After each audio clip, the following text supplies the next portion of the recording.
Hello friends, आपके अपने ही channel ठीक है में स्वागत है। सुबह का वक्त है। सीधे रुख करते हैं शिक्षक बहाली से संबंधित और शिक्षा जगत से जुड़ी तमाम उन अपडेट्स की तरफ जो हमारे लिए खासे मायने रखती है। दोस्तों, आग अगर आप सीरियस हैं तो थोड़ा-सा बहाली से संबंधित अगर आप पुपिल टीचर्स हैं, कहलाते हैं और टीचर्स के रूप में स्थापित होना चाहते हैं, तो ये वीडियो काफ़ी आपके लिए ख़ास हो सकती है। हम्बली रिक्वेस्ट है कि आप वीडियो को बिना स्किप किए हुए देखिएगा। अगर ज़रा-सा भी आप गंभीर हैं, शिक्षक बहाली में शामिल होना चाहते हैं, शिक्षक बहाली प्रक्रिया में आने वाले दिनों में, तो थोड़ा-सा गंभीर होके हमारे इस वीडियो को 2-3 मिनट दीजिएगा। अगर 2-3 मिनट देने के बाद आपको लगे कि ये इम्पोर्टेंट नहीं है, तो बेशक आप वीडियो को छोड़कर जा सकते हैं। अगर आप ज़रा-सा भी सीरियस हैं तो। यहाँ पे आप देख सकते हैं हम 2-3 अपडेट्स के बारे में बात करेंगे, लेकिन उससे पहले हम बात करते हैं ये कि शारीरिक शिक्षा के डिग्रियाँ संदेह के घेरे में। ये इम्पोर्टेंट क्यों हो जाती है? आए दिनों आज अखबार बड़े दिनों के बाद ये छापी है कि शारीरिक शिक्षा की डिग्रियाँ जो है संदेह के घेरे में है, डाउट है उस पर। और ये बहाली से कैसे जुड़ी है, इन तमाम मुद्दों पे हम लोग बात करेंगे और इसका क्या प्रभाव हो सकता है इन फर्जी डिग्रियों का हमारी बहाली से संबंधित क्यों है? तो आइए जानते हैं। आप सभी को पता है कि फर्जी डिग्री के आधार पर आज कई लोग जॉब ले लिए हैं और ले रहे हैं। इस पर कोई भी गंभीर रूप से लेकिन आज मुद्दा नहीं उठाता है। हम भी वाकिफ़ हैं इस बात से, आप भी वाकिफ़ हैं। आप अपने चारों तरफ किसी को देखते होंगे, तो कहीं न कहीं आपको भी मालूम होगा कि ये मेरा जो शिक्षा मित्र है, ये हम तो यहाँ से बीएड किए, कंटिन्यू क्लास करके बीएड किए और ये ना जाने राजस्थान, पंजाब, गुजरात कहाँ से बीएड कर लिया, क्लास भी नहीं किया, दूर की बात है इंटर्नशिप भी नहीं किया है और इनको हमसे अच्छी नंबर स्कोर मिला है। 80-85% हम लोग जो जद्दोजहद करके लाए हैं, ये 85-90% घर पे बैठ कर लाए हैं। तो ये मुद्दा काफ़ी मायने रख जाता है। अगर आज आप सोए रह जाएँगे, तो यकीन मानिए आने वाली शिक्षक बहाली प्रक्रिया से आप बाहर हो सकते हैं। ये फर्जी डिग्रियों के कारण, जो जेन्युइन कैंडिडेट है वो बाहर हो सकता है। शारीरिक शिक्षा स्वास्थ्य निर्देशकों की सूची आप पिछले दिनों का देखिएगा, लगभग लोगों की जो डिग्रियाँ हैं फर्जी है। किस आधार पे फर्जी है? क्योंकि उनका वो यूनिवर्सिटी लगभग अगर मान लीजिए कहीं पे 20 विद्यार्थी सेलेक्ट 25 विद्यार्थी सेलेक्ट हुए हैं शारीरिक शिक्षा अनुदेशकों की इस बार, तो उनमें से 15 से 16 जो अभ्यर्थी हैं वो एक ही यूनिवर्सिटी से हैं। तो इस बात का सांकेतिक भाषा है कि ये कहीं न कहीं फर्जी डिग्रियाँ हासिल किए हैं। आप खुद देखिए ना, आप बीएड रेगुलर कॉलेज से कर रहे हैं, एंट्रेंस एग्ज़ाम दे के कर रहे हैं बिहार में और बाकी सब जो पंजाब, उत्तर प्रदेश से रहकर आपके नज़र के सामने रहता है, आपके पड़ोसी हो सकते हैं आपके वो कहाँ से कर रहा है? आखिर वो कैसे बीएड का डिग्री इतने अच्छे मार्क के साथ 85-90% के साथ हासिल कर लिया? ज़ाहिर-सी बात है, फर्जी है। घर पे बैठे डिग्री हासिल की गई है। आज के डेट में पैसा से सब कुछ संभव हो रहा है। इस बात पर सरकार को ध्यान देना चाहिए।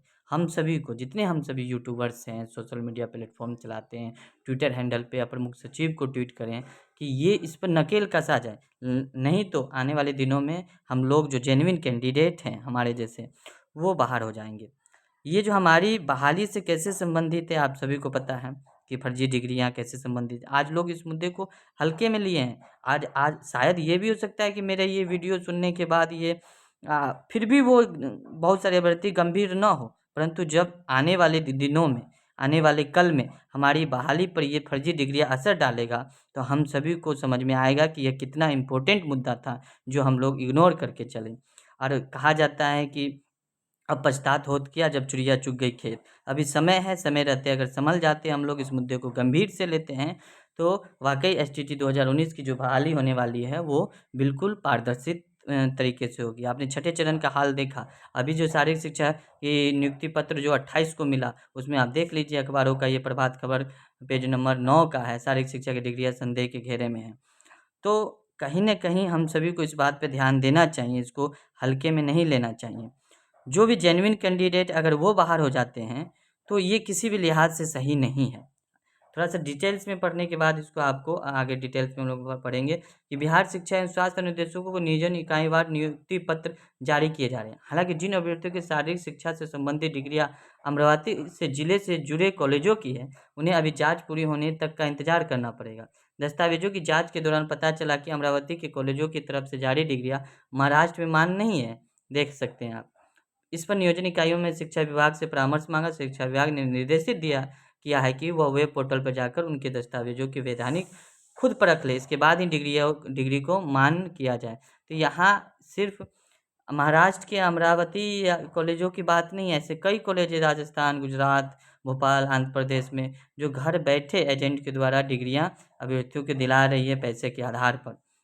शिक्षा विभाग अगर सिर्फ वेब पोर्टल पे जाके जांच करती है तो जाहिर सी बात है कि ये फर्जीवाड़ा जो है पकड़ा नहीं जाएगा। तकरीबन बात करें तो लगभग फिजिकल टीचर वाले आधे लोग सही नहीं हैं। कोई डिप्लोमा, कोई कहीं से कुछ नहीं किया है फिजिकल एजुकेशन टीचर वाले, है ना? भले ये बाद में कर ले वो अलग बात है, लेकिन अभी जो नियुक्ति पत्र जिनको मिला है उसमें आप देख सकते हैं, आपके स्क्रीन पर लिखा हुआ है कि सारी शिक्षकों की जो डिग्रियाँ हैं संदेह के घेरे में है। संदेह के घेरे में नहीं है, संदेह पूरा सही है।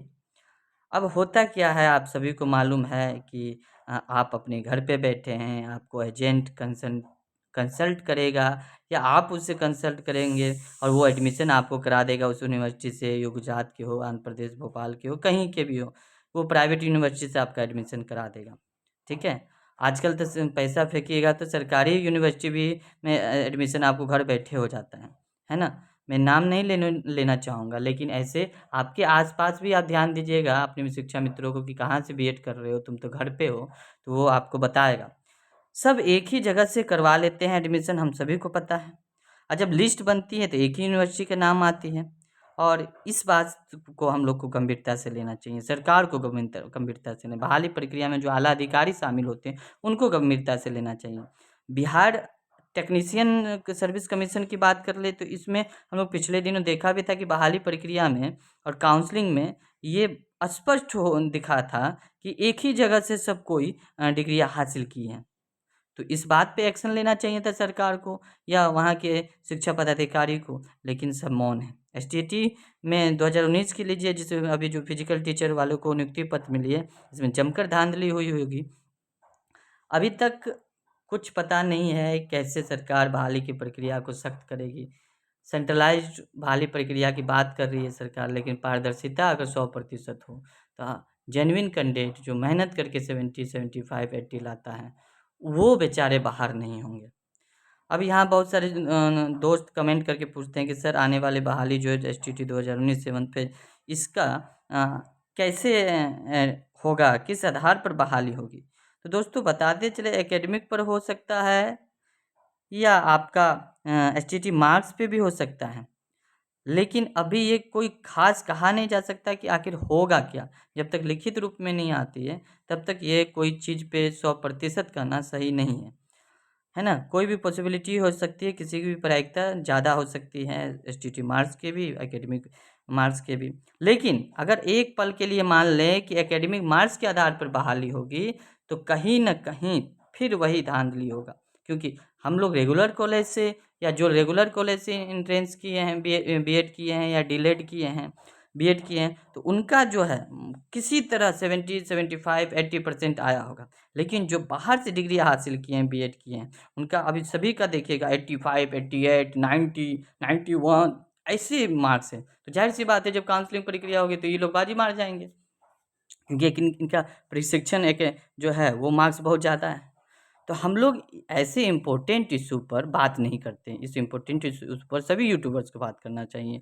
हम तो आज आपसे अपील किए हैं, और कल आने वाले दिनों में या आज ही मैं ईमेल भी करूँगा हमारे अपर मुख्य सचिव जो नए हैं उनको, शिक्षा मंत्री को, फिर जाके हमारे जो भी आला अधिकारी है, प्राथमिक शिक्षा निदेशक, उनको कहीं से कोई तो जवाब मिले, ध्यान आकृष्ट करूँगा इस ओर उनको। ये पेपर का कटिंग भी उनको भेजने की कोशिश करूँगा कि सर देखिए ऐसा-ऐसा हो रहा है शिक्षा विभाग जगत में, इस पर गंभीर एक्शन लिया जाए। अगर हम अकेले करेंगे और आप लोग भी साथ दीजिएगा तो कहीं न कहीं कुछ न कुछ हल निकलेगा, है ना? सरकार तो बोल रही कि ऑनलाइन सेंट्रलाइज़्ड प्रक्रिया होगी, जो ज़रूरी भी है। हम लोग को सीट बढ़ना भी ज़रूरी है ताकि कंप्यूटर साइंस और सोशल साइंस वालों को दिक्कत नहीं हो। और ये जो इम्पोर्टेंट मुद्दा है कि फर्जी वाला मुद्दा जो हम लोग इग्नोर करके चलते हैं, इसे गंभीरता से हम लोग को लें, अन्यथा ऐन वक्त पर हम लोग बहाली से बाहर हो सकते हैं और ये बाजी मार जाएंगे जो बाहर से बीएड की डिग्री हासिल कर लिए घर बैठे, है ना? इनको दोनों हाथ में लड्डू होगा, न ज़्यादा इंटर्नशिप में मेहनत किए, न असाइनमेंट बनाए, न लेसन प्लान बनाए, न उनको पता है कि हाउ टू टीच, कैसे पढ़ाया जाए, ट्रेनिंग लिए ही नहीं है। है ना? तो ये लोग तो चले जाएँगे स्कूल, हम लोग बेरोज़गार की आलम का दंश झेलते रहेंगे। तो ये अत्यंत आवश्यक बन जाता है कि इस अखबार की कटिंग को या जहाँ से भी आपको जो सबूत मिले, आपके आस-पास सबूत मिले, उसको सबूत को आप अपर मुख्य सचिव को भेजिए, ईमेल कीजिए, ट्विटर पे ट्वीट कीजिए उनको टैग करके। व्हाट्सएप नंबर है तो व्हाट्सएप टैग कीजिए। अगर आप पटना के निवासी हैं तो सचिवालय जाकर उनसे मिलिए और इन मुद्दे पर चर्चा कीजिए। आप सभी को पता है पिछले दिनों में बहुत सारे यूनिवर्सिटी हिमालयन है और कौन-कौन सी यूनिवर्सिटी उनका एक बार लिस्ट में देख लूँगा। वो सब अभी भी डिग्रियाँ क्या कर रहे हैं, दे रहे हैं। अगर सरकार जाँच भी करती है, उनको ईमेल भी करती है, तो ज़ाहिर-सी बात है वो कहेंगे कि हाँ, ये हमारे कैंडिडेट्स हैं। लेकिन पकड़ा कैसे जाए कि ये आपका कैंडिडेट्स है कि नहीं है? आपका कैपेबिलिटी आपकी कोटा है कॉलेज की 250 की, अगर आप 252 या 300 क्या डिग्री दे देते हैं किसी को, तो 50 डिग्री आपने एक्स्ट्रा कहाँ से दिया? आपको यूजीसी ग्रांट किया है 250 सीटें, आप 300 अभ्यर्थियों को कैसे डिग्री दे दिए हैं? ये पकड़ने वाली मुद्दा है। ईमानदारी से पकड़ा जाएगा, ईमानदारी से काम होगा तो फर्जी वाला पकड़ा ही जाएगा। बहाली की प्रक्रिया को सख्त बनाया जाए, सरकार से यही दरख्वास्त है और ऐसे नकलों पे, ऐसे फर्जीवाड़ों पे नकेल कसने की बहुत ज़रूरी है, अन्यथा हम और आप जो जेन्युइन कैंडिडेट हैं, वो बाहर हो जाएँगे, इसमें कोई दो राय नहीं है। नेक्स्ट अपडेट्स की बात करें, तो यहाँ पे आप देख सकते हैं 45% शिक्षक अलग-अलग काम मिलने से है परेशान। शिक्षा विभाग में तो बोला जाता है कि सरकारी स्कूल खराब है, ऐसे है, वैसे है, लेकिन उनको इतने काम दे दिया जाता है कि वो पढ़ा नहीं पाते हैं।